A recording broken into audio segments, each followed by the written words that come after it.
Sorry, Mr. Ali. We are very honoured to have with us tonight the Right Honourable George Galloway, who is the MP for Bradford West. His party, by the name of Respect, is an acronym of Respect, Equality, Socialism, Peace, Environmentalism, Community and Trade Unionism. Respect is a British left-wing party committed to standing in defence of the values of peace, justice and equality. Ladies and gentlemen, it gives me great pleasure to present to you Mr. George Galloway.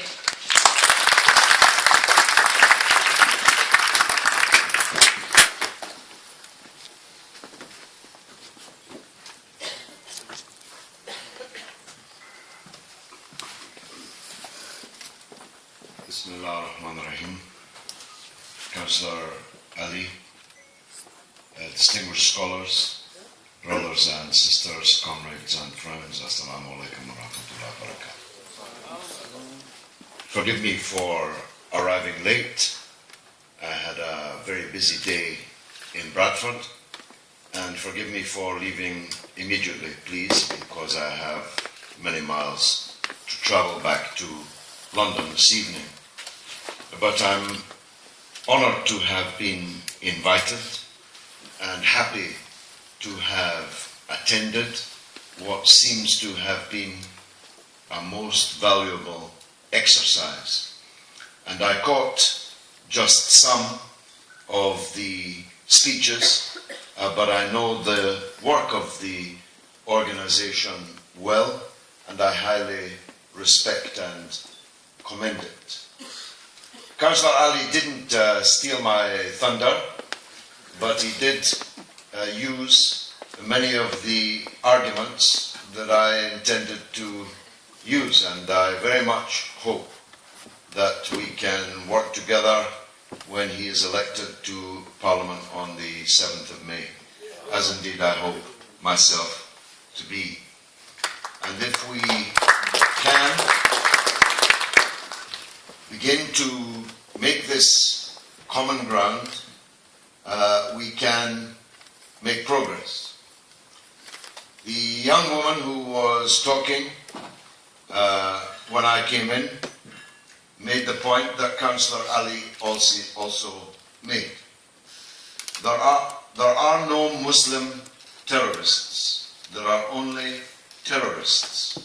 There are no Christian terrorists. Only terrorists. There are no Jewish terrorists. Only terrorists. And terrorists can wear a suit and a tie and be in the White House or Whitehall just as much as they can have a beard and a turban and live in the Torah Bora.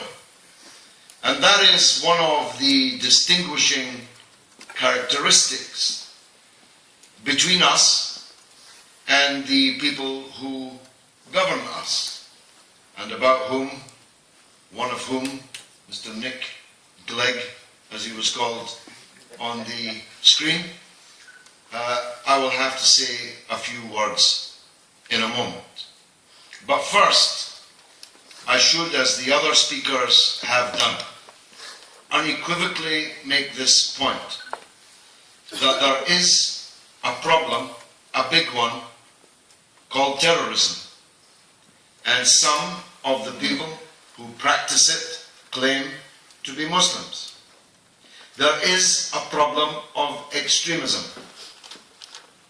Muslim extremists. We all know it, though sometimes we deny it.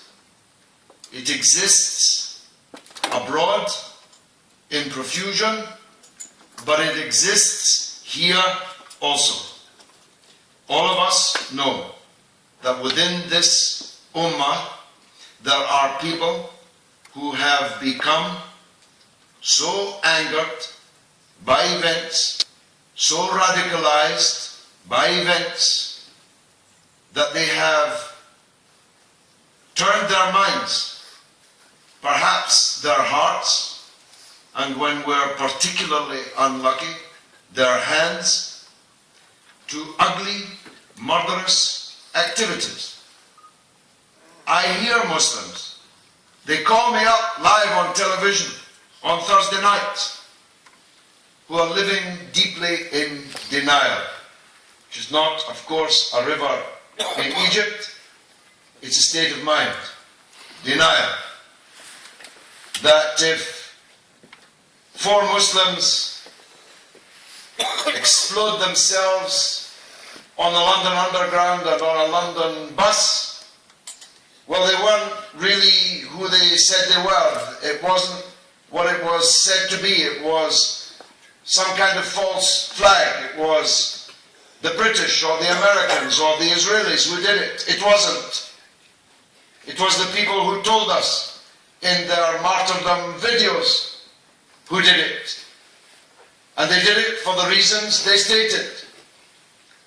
And Councillor Ali powerfully understated, in a very British way, if I may say, talked about his own secretary being maimed for life by these extremists, these terrorists. It mattered personally to me also, because I was the Member of Parliament for the Aldgate East Underground Station at the time. I went to the station. I saw the underground railway workers and the emergency services carrying the broken and the dead to the surface. I went to the Royal London Hospital, as it was called, though you'd never find any member of the royal family in the Royal London Hospital at that time, I assure you. And I saw the doctors and the nurses and the porters triaging the broken, the maimed and the dead. This was an act of mass murder. And, by the way, as terrorism can be defined as the punishing of innocent people for the crimes of guilty people, given the preponderance of anti-Iraq war feeling in London, almost certainly, especially given who travels on the underground, who travels on the bus. Ministers don't travel on the underground or the bus.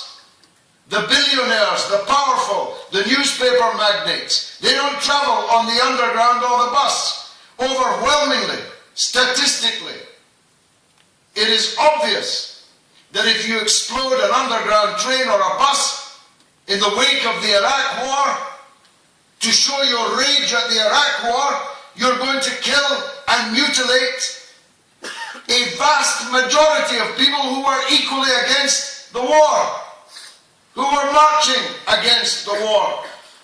It was an atrocious act of nihilistic terrorist violence, and it was carried out by Muslim extremists, and none of us is permitted to deny it.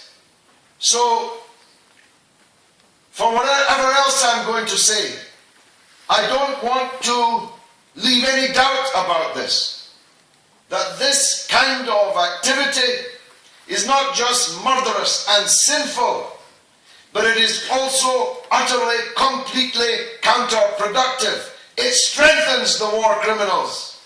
It makes them stronger, not weaker. It allows them to introduce new laws to criminalize and marginalize the Muslims here in Britain. It helps the Islamophobic media and right-wing political parties to create a climate ever more inhospitable to Muslims and make their lives more difficult. But it is also true, as I said on Newsnight that very night, Councillor, 7/7/2005, I said it on Newsnight that very night, as I did in the House that very afternoon, up close and personal with the hypocrites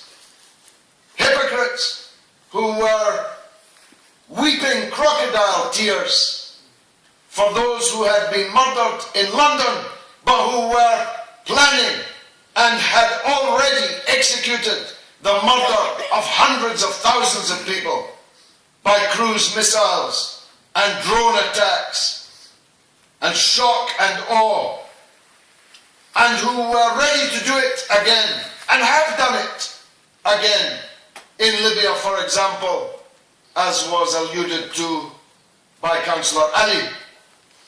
That's got to be the difference between us. We're against all terrorism by anybody, anywhere, at any time, whether it's a state or whether it is an individual. And when it occurs by an individual or 5 individuals, it has occurred as a result of the actions of one individual or 5 individuals.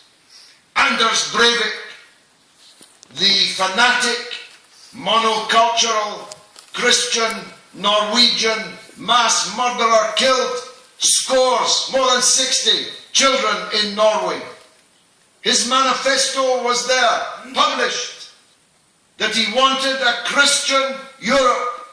Nobody in their right mind would have held Jesus responsible for that, or Norwegian Christians for that, or white people for that. And so we will not accept that the Muslims, 1.7 billion Muslims in the world, can be held responsible for the actions of individuals or small groups of people. There is no authority in the Quran, in the Hadith, in the fatwa by the leading scholars in the world for these terrorist actions. But there was a famous book written by the Christian philosopher St. Augustine called City of God, in which he recounts a story, an ancient story, of Alexander the Great encountering a pirate ship on the high seas. Ordering the pirate to halt, Alexander the Great demanded of the pirate captain, "How dare you terrorize the world, these seas, with your piracy?" And the pirate captain answered, "How dare you terrorize the entire world? You, with your great navy and all your power, can call yourself an emperor and can call other men as you please." This story is more than 1,000 years old, but it could have been written yesterday. Those who arrogate to themselves the title of the so-called international community, though they're almost never speaking for more than a tiny proportion of the international community, can call this state a terrorist state, a failed state, a rogue state, and can do with it as they please. And it is this fundamental injustice in the world which is driving some people crazy. They're always looking for some scholar, some preacher, hate preacher, to ban, some Muslim organization to proscribe. And they tell us this will, to borrow a phrase, prevent the growth of so-called radicalization. But all it takes to feel radical, if you're a Muslim in the West today, is the ability to switch on the television and watch the news. That's what's radicalizing people, not organizations of cranks or hate preachers, but the facts. Last summer, Benjamin Netanyahu murdered 2,160 Palestinians in the Gaza Strip, in plain sight, live on television. People who had nowhere to run, nowhere to hide, living in a tiny piece of land. Councillor Saab, you were in Jerusalem, bad enough there. Try Gaza, where some of my friends and I have repeatedly broken the siege with our convoys. We've seen it with our eyes. Gaza is 21 miles long and at its narrowest point 1.6 miles wide. It is entirely surrounded by wire and watchtowers, both on the Egyptian border and on the much more significant Israeli border. The people had nowhere to go. They dropped leaflets saying, we're going to be bombing your village tonight. What were the people supposed to do? Catch a plane somewhere? Catch a train? Move? Move where? The entire Gaza Strip was under bombardment. 2,160 dead. 60,000 houses destroyed. Starving people, thirsty people, people with no doctors, no medicine, no electricity were being relentlessly bombarded. How radical do the powers who stood by and watched it or even helped it think that that is going to make Muslims in the world feel? Of those, more than 500 were children. 500 children last summer murdered in front of our eyes by a state for which a red carpet is rolled wherever its leader goes. And that's the insult that is added to the injury, that the victims are called the perpetrators and the perpetrators are called the victims. Now, this fundamental injustice in the world is the biggest source of our problems. If it didn't, then the prevent strategies and all the counter-terrorism measures would be much less necessary. They would still be necessary. We need to have smart police. We need to have smart intelligence services. We have a right to, an obligation to defend ourselves. But the recruits for fanaticism, extremism and terrorism would dry up if the injustice in the world were not so great as that which I'm trying to describe.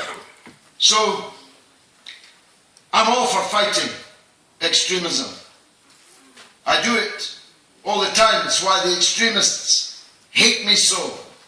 Because we're saying to Muslims, we as respect Councillor Ali in his work, we're saying to Muslims, not that you shouldn't be angry. What kind of Muslim would you be if you weren't angry about what's happening in the world?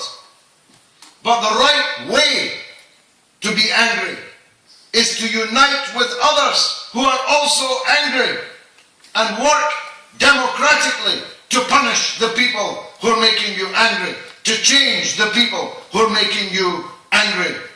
That's not just the legal way. It's not even just the moral way, though it is both. It is the effective way. It's the only effective way.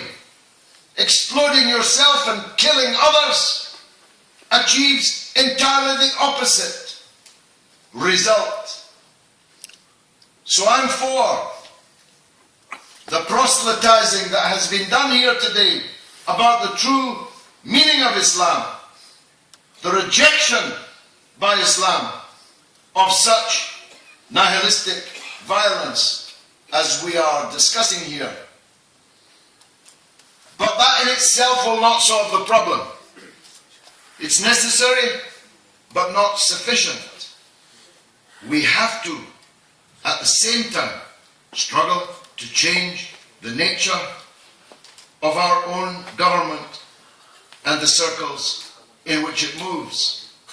Because Israel is only allowed to murder the children in Gaza because it gets unlimited money and weapons from the United States, the United Kingdom, and the European Union, and others. Otherwise it couldn't do it. The diplomatic and political support, the vetoes in the United Nations, and so on. We must struggle for a different role for our own country. And if we did, we would see this phenomenon of extremism begin to shrink before our eyes, and quickly. If we had a government in Britain that spoke like Councillor Ali or me, how many extremists would find many takers for their ugly prospectus? My last point is this, that you don't have to be a Western government to be involved in terrorism. And you've just heard and seen that Muslim governments can be responsible for state terrorism too.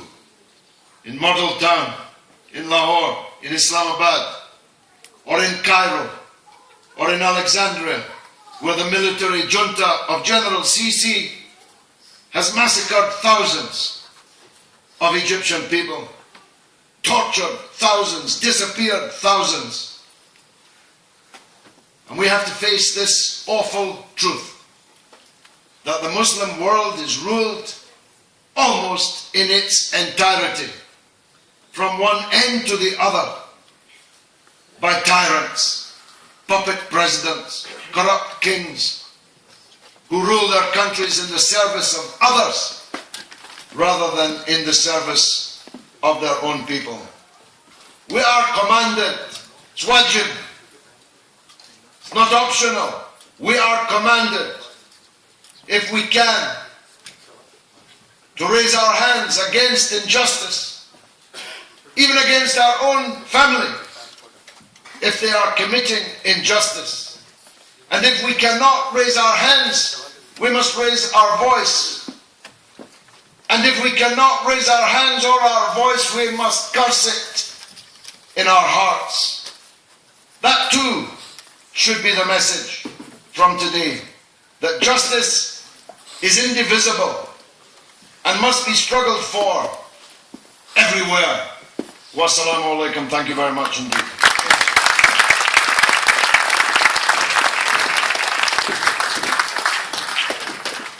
Thank you, Mr. Galloway, for your very valuable time and words. To conclude this seminar, I would like to call upon Mr. Harun Rathore, who is the President of Pakistan Awami Tehreek here in the UK, to thank our very special guests and the audience here tonight.